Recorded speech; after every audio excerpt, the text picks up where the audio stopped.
Okay, so I'm going to show you now how to take your individual transformations, A, K, D, and C, and apply them to transforming any of the parent functions entirely.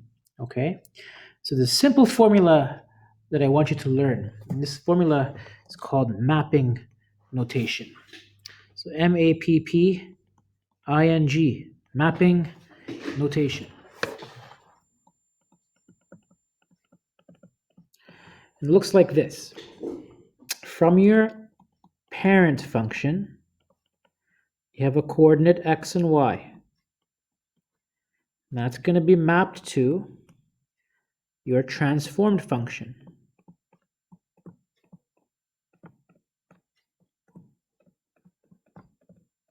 Okay, and that coordinate's going to look something like this. But let's follow the steps. So you have your base function, you have your key points in your base function x and y. Let's label that. Okay, key points.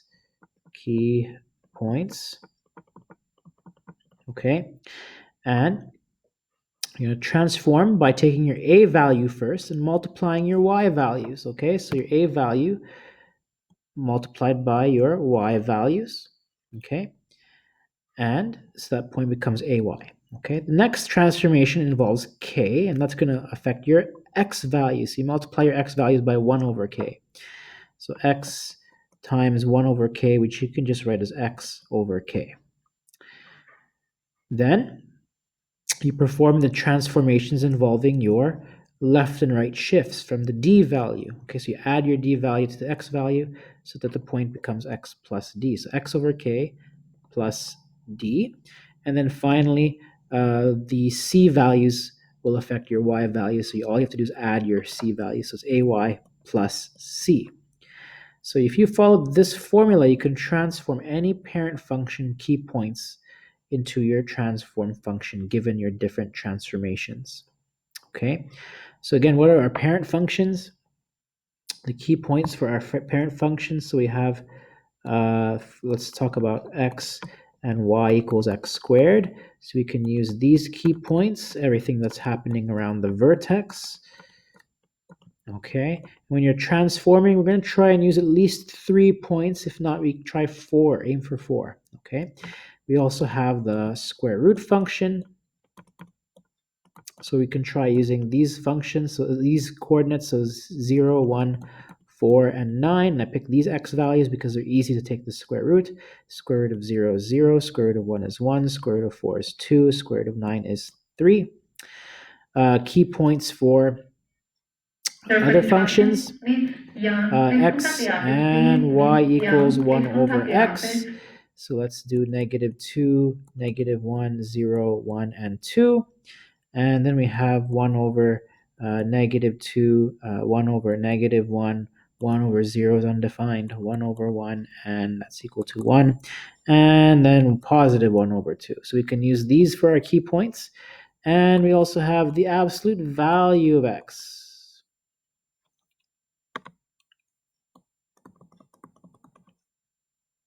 So -2, -1, 0, 1, and 2 gets transformed and becomes 2, 1, 0, 1, and 2, all positive. Okay, so that's our mapping formula. That's the mapping formula we're going to use. And next, we are going to apply it to transforming a couple of examples.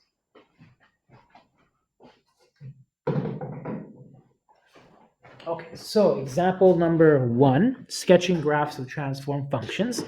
So we're going to graph the parent or the base graph, square root of x. That's our parent function.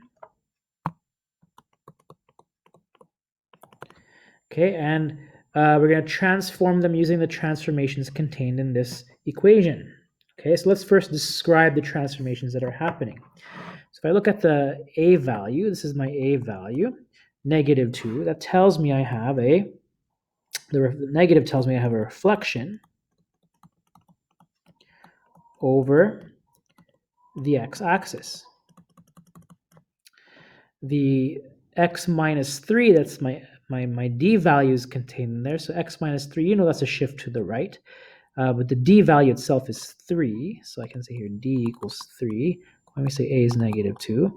So this is a shift. Oh, I forgot to write the 2. The 2 represents our vertical stretch. So it's a vertical stretch by 2. And the d tells us we have a horizontal translation 3 units to the right. And finally, the c value at the end here, c equals 4, tells us we have a vertical translation 4 units up, because 4 is positive. Okay, so using mapping notation, let's use these values here and plug it into our formula. So our mapping formula, let's write it up here again. So x, y transforms or maps to x over k plus d and ay plus c. Now you don't necessarily have to have all 4, k, d, a, and c. We only need a few, whatever we need to transform. So if k is not there, we're going to assume k is 1, the invisible 1. So here it maps to x. And then what's my d value? D is 3, so x plus 3. Again, this goes with the idea that if you see x minus 3, that says we're going to shift to the right. But what are we actually doing to the x values? We're going to add 3, so this has to be a positive 3 if we're going to be adding, okay? So x plus 3, and then what's happening to the y values? So -2, so ay, so -2 times y, plus c, and so c is 4, so I put plus 4. So there's our mapping formula. I'm going to apply the mapping formula for the square root function. So let's start with the key points of the square root function x and y equals the square root of x. Key points are 0, 0, 1, 1, 4, and 2, and 3, and 9, okay? My transform coordinates set up another table. So here my table I'm going to have x plus 3, and then the y values will be -2y plus 4. And so you take each of these x coordinates, 0, 1, 4, 3, and I'm going to add 3 to them. So 0 becomes 3, 1 becomes 4, 4 becomes 7, 9 becomes 12. And then -2y plus 4, so take the 0. So again, 12 doesn't really fit in my graph, so I'm going to ignore that last point at the end. So 0 times -2 is 0 plus 4 is 4.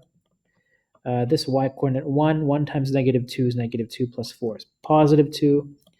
And then this +2 in my base graph times -2 is -4. -4 plus 4 is 0. So there's my third coordinate. If you want to do the 9, well, 9 times -2 is -18 plus 4 is positive.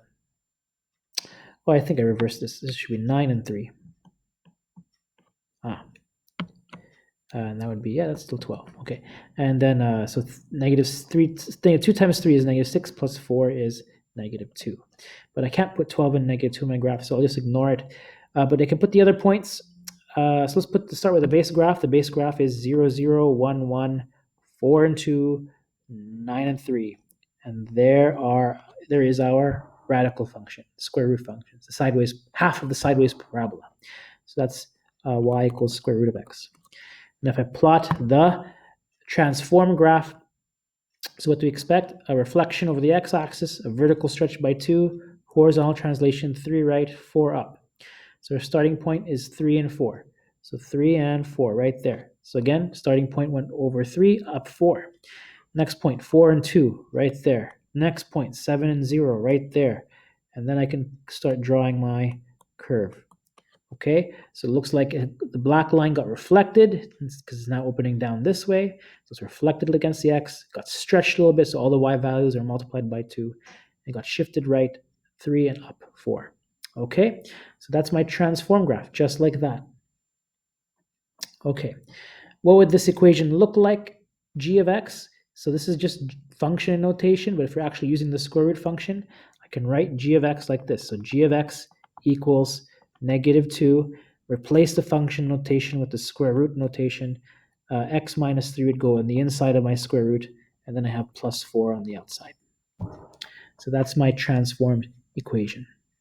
Okay, but they use this form, the function notation form, to talk about any function being transformed. But if we're specifically talking about the square root, you might as well write it out completely with the square root in there. Okay, Let's look at another example. F of x equals x squared. Okay, I'm going to graph it with these transformations here. So the transformations are a equals 2 from this, d equals -1 this time. Remember, x plus 1, you recognize that as something shifting to the left. If we're going to shift the graphs to the left, what are we going to do with the x values? Well, we have to subtract them. So we're going to subtract them by 1. And then c, the graph is moving down, so c is -1. So this d is confusing because it's always opposite of what you see in the equation. Okay, so mapping notation. K is assumed to be the invisible 1, so leave it as 1. Mapping notation says x divided by k, so leave it as x, plus d, so d is -1, so I'll say -1. And then ay plus c, so a is 2, 2 times y, plus c is -1, so 2y minus 1. So there's my mapping notation. Let's describe the transformations. I have a vertical stretch by factor of 2. I have a horizontal shift down by 1. Horizontal down. It's to the left. Okay, and a vertical shift or translation. Sometimes interchange, so shift or translation. You can use, I accept either, but textbooks will say translation. So vertical translation down by 1. Okay. Mapping notation, start with the base graph coordinates or parent graph coordinates, y equals x squared. I'll pick a couple of points here, -2, -1, 0, 1, and 2. If you use at least 3, you're good. Try for 4, if not 5 if you can, depending on the function. And so x squared. All right, these are my y values here. Then my mapping notation, x minus 1, and then 2y minus 1. So x minus 1 is take my x values in the base graph and then subtract 1 from each one. So -2 becomes -3. Then I have -2, then -1, 0, and 1. My y values, take the 4, multiply it by 2, and subtract 1. So 4 times 2 is 8, minus 1 is 7. 1 times 2 minus 1 is 1. 0 times 2 is 0, minus 1 is -1. And then the rest repeat. And now that you have these transformed coordinates, I can plot these and I can plot my base graph. So my base graph, I'll do in black.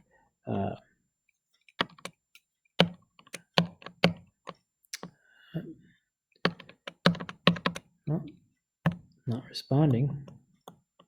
Okay, I'll just do them in this color. Okay, oh, now it's black. Okay, here we go. Okay. And my transform graph, I'll do in red. So -3 and 7, -2 and 1. Should be right there. And -1 and -1, 0 and 1, and +1 and 7. And there's my transform parabola. So you can see my red parabola has been stretched. It looks more stretched than the black one. Everything got shifted left by 1, and it got shifted down by 1. Okay, that's especially apparent when you look at the vertex. All right, let's look at another example. Using transformations, sketch the following graph. Now, this one might look a little bit strange. Oh, I forgot to finish the last one. Let me just talk about something here. So g of x, what's g of x? Finish off the equation. G of x is, my a value is 2.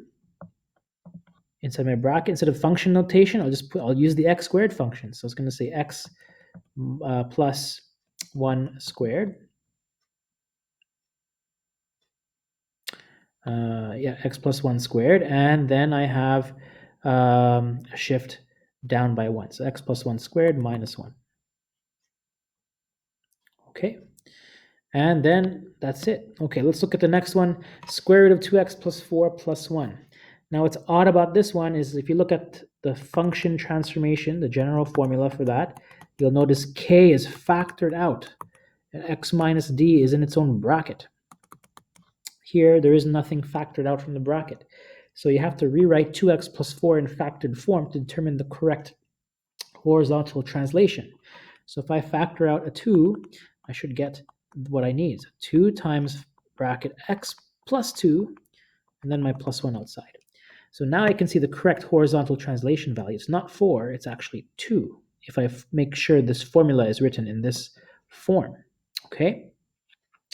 So what do I do here? Well, let's list down my transformations. I have k equals 2.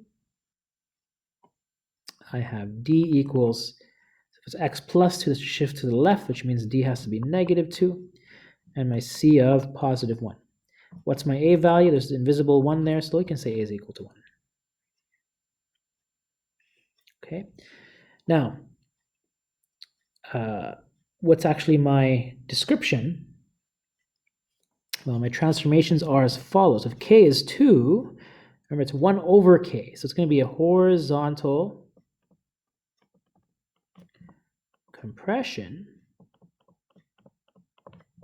by 1 over k, and so 1 over k equals 1 over 2, so it's 1 over 2. Okay, k is equal to 2, so the compression is 1 over 2. That means you're multiplying your x values by half, right? That's why you're compressing them. X values are multiplied. You're taking half of the original x values. I have a horizontal shift or horizontal translation.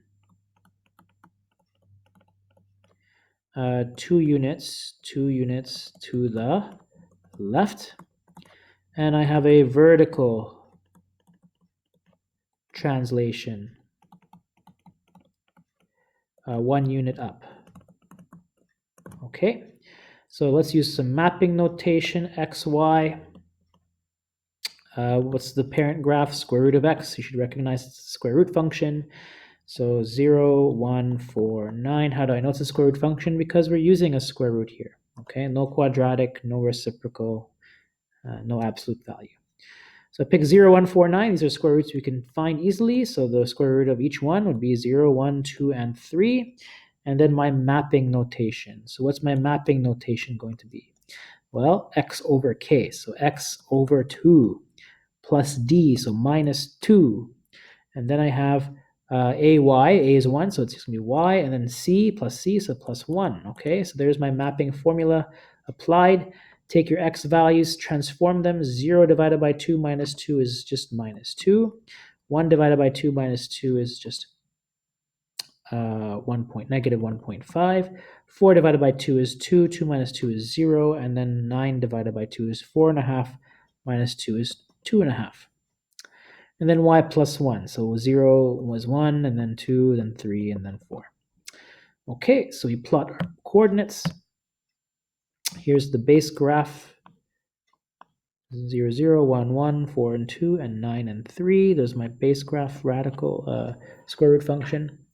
And then we have the transform coordinates. I'll do that in blue. So negative 2 and positive 1, negative 1.5 and 2, and 0 and 3, and 2.5 and 4. And so there is my function. This is y equals square root of 2 times x plus 2 plus 1. And down here I have y equals square root of x. Okay, so my square root of x got shifted to the left and up 1 and got horizontally compressed. Okay, if you did this on Desmos and zoomed in, you could probably see the horizontal compression more clearly. Okay, so those are some examples of graphing transformations. Let's look at writing equations of transformations. So what if you're given the description? What do you do? Okay, so write the following in appropriate form. First of all, this should say compression. So if you have a vertical compression by a factor of 1 over 2, this says that A is equal to 1 over 2. Reflection in the x-axis means, well, A has to be negative, and a translation 3 units to the right means D is going to be affected. 3 to the right means D is positive 3. Okay. C has no value. K is the invisible 1. So what's my equation? Y equals A times F of K times X minus D plus C. So C has no value, 0. K can't be 0. It's just the invisible 1. If there's no K, just make it a 1 because you have to multiply it. If you multiply a 0, then everything disappears. So don't do that. Okay, so y is going to end up being negative 1 over 2 because a is negative and it's also 1 over 2. The function, we don't know what the function is. We just say it's f. And the input is x minus d. So d is 3, so x minus 3. Again, that's consistent with what we know. The graph is going to move to the right, so it has to be x minus 3. And that's it. That's my function. That's my transformed function. Throw in a few more transformations. Vertical stretch by a factor of 3. That tells me a is equal to 3. Horizontal stretch by a factor of 2. Now careful. Whenever it comes to the horizontal stretches of compression, it's always a factor of 1 over k. So 1 over k equals 2, which makes k equal to 1 over 2. Reflection in the y-axis means k is negative. Translation left of 5, that affects the d value. D is negative 5 because you're going left. And c is up, so c is positive 4. Plug it into your formula for the general form of a transformation. So what's a? A is 3. 3 times my function. Okay, what's my k value? K is negative 1 over 2 because we said k is negative and we also said it's 1 over 2. And then put your brackets x minus d, x minus negative 5. Double negative makes it a positive x plus 5. That's consistent with what we know. If it's translating to the left, it has to be x plus 5. Okay. And then finally, the c value on the outside, so plus 4 on the outside. And there's your transformed function, the equation of that transformed function. Okay, so a few tips. Vertical transformations are always on the outside. So again, 3 and 4, these are vertical transformations, vertical stretch and a shift up. So that's always going to affect the y values. Okay. So vertical transformations A and C. Horizontal transformations are always on the inside of the function. Those affect the x values. That's K and D. Okay, do your stretches and compressions. Do them first. They are the only ones that change the shape. Okay, that's why, stretches and compressions, you're multiplying values, they change the shape. So they come first, and then your left, right, up, and down shifts afterwards. Use key points, always, always, always. Okay. So one of the harder ones is the reciprocal function. So let's look at how to transform a reciprocal function, starting with what's the description they're giving us. So horizontal stretch by a factor of 3. Horizontal stretch by a factor of 3. So horizontals are always by a factor of 1 over k. So if 3 is equal to 1 over k, then k is equal to 1 over 3. Vertical stretch by a factor of 2. That says a is equal to 2. Reflection in the y-axis, that makes k negative. So put a negative 1 over 3 here. Okay. Translation 3 units to the right. So d is equal to positive 3 if you're going to the right. Vertical translation 2 units up. So c is equal to positive 2. Write the equation for the final transform function. So g of x equals your a value first. So a is equal to 2 times, let's put the function in brackets for the moment, 1 over x. It's a reciprocal function. So what am I changing in my input? K is negative 1 over 3. Bracket x, what's my translation to the right? 3, so x minus d, so x minus 3, because we know if it's x minus a number, that's a translation to the right. And then outside my function, I have my c value plus 2. Okay. Sketch the graph. Okay, so let's sketch the graph. We need our mapping notation. Mapping notation. Okay, so mapping notation. We need some space out here. Mapping notation x, y equals 1 over x. Let's do that. Negative 2, negative 1, 0, 1, and 2. Here we have negative 1 over 2, negative 1. And this is undefined. 1 over 1 is 1, and 1 over 2 is 1 over 2. Okay, mapping notation. Let's do a transform coordinates. What are my transformations here? So x over k. X, what's x over? So x, we're going to do x divided by negative 1 over 3, which is equal to x divided by negative 1 over 3, which is equal to x times The reciprocal, negative 3 over 1, so that's just negative 3x. Okay, x times negative 3. What about my d value? D is positive 3, so negative 3x plus 3. Y values, ay plus c. Okay, so remember, this is x over k plus d. This is going to be ay plus c. Just the formula we have. So a times a is 2, so it's 2y, and the c is 2, so 2y plus 2. Okay. All right, so let's transform our coordinates. All right, let's starting with the negative 2. Negative 2 times 3 is positive 6, plus 3 is 9. Negative 1 times negative 3 is positive 3, plus 3 is 6. 0 plus 3 is 3. 1 times negative 3 is negative 3, plus 3 is 0. And then 2 times negative 3 is negative 6, plus 3 is negative 3. 2y plus 2. Okay, so 2 times negative a half is just negative 1. Negative 1 plus 2 is 1. Negative 1 times negative 2 is negative 2, plus 2 is 0. Undefined, can't do anything with that. 1 times 2 is 2. 2 plus 2 is 4. And half of 2 is 1, plus 2 is 3. Okay, so there are my transform coordinates. Plot them. 9 and 1. 6 and 0. 0 and 4. And negative 3 and 3. There we go. Okay, so what does this graph look like?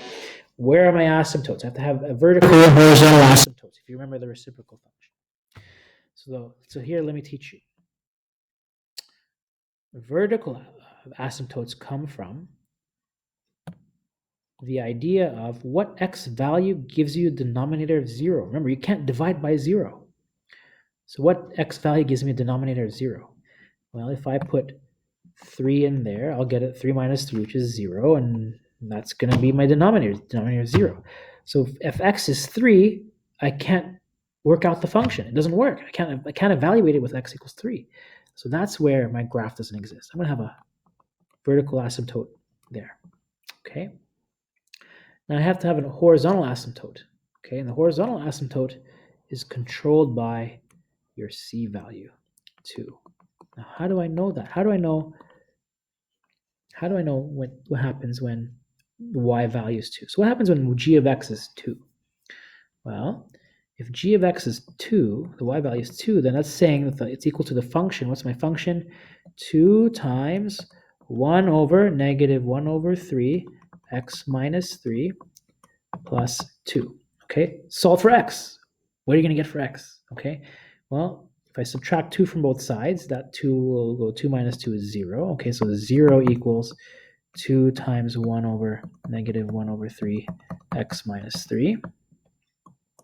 Okay, and the problem is, if I divide both sides by 2, then this 2 disappears. So I don't need that. Okay, if I... well, now here's a situation. What value of x? 1 divided by what number gives me 0? There's no such thing. 1 divided by... there's no number that if I do 1 divided by the number gives me 0. So there's no way I can find an x to satisfy that exactly. I can't get it to 0 exactly. So that's what happens when g of x is 2. Okay? And I get that from just looking at what the c value is. Okay, so now that I know my asymptotes, I can draw the rest of my graph. It's just a good approximation. There you go, just like that. And just like that. Okay. Domain and range. Domain. X is every real number such that x is not equal to 3. Range. Y is every real number such that y is not equal to 2. And my asymptotes. So we have an asymptotes at x equals 3 and y equals 2. Okay, and so that's how you graph a rational function. There are going to be a couple of those in your homework to practice. Okay, so that ends this lesson.